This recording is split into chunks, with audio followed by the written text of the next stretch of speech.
My name is Lana Drews.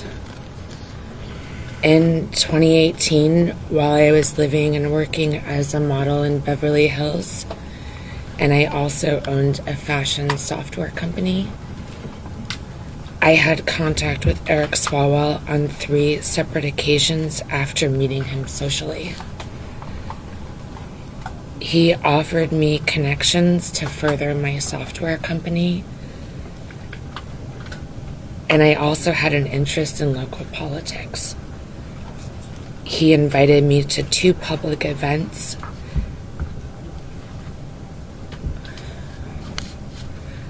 I knew he was married at the time and that his wife was pregnant. He was my friend. On the 3rd occasion, I believe he drugged my drink. I only had 1 glass of wine.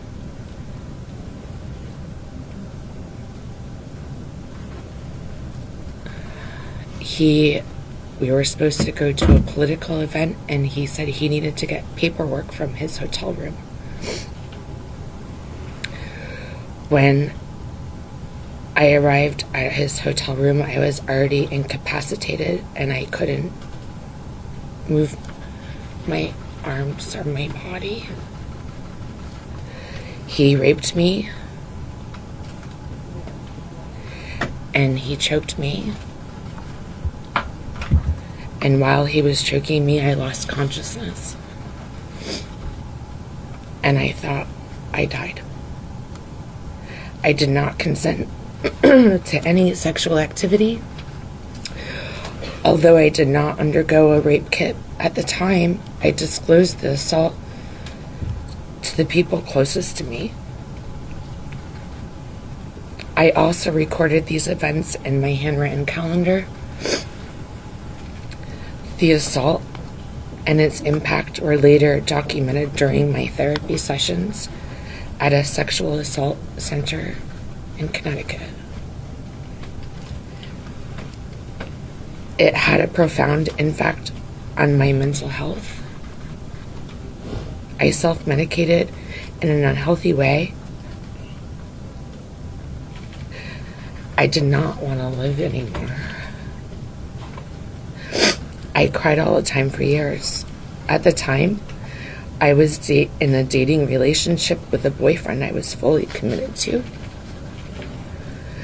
I've never cheated in my life, and I would never have engaged in a consensual sexual encounter with Eric Swalwell. That reality further underscores the non-consensual nature of what occurred. It was a politically unusual and intense time in Beverly Hills, and I was considering a run for city council, which placed me in proximity to political figures and events and added to the pressure to remain composed and silent.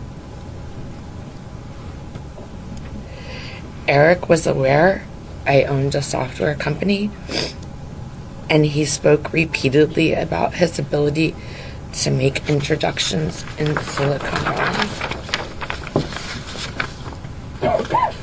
referencing his political representation and influence there. I was not interested in him romantically, but I was interested in the business relationship and professional connections he offered to provide. My delay in taking action against Eric was driven by fear, not doubt.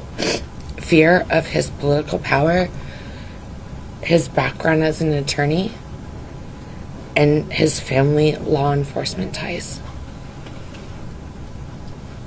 I have never doubted what happened. I stand with the other women who have come forward, and I will be making a report to law enforcement shortly with my attorneys.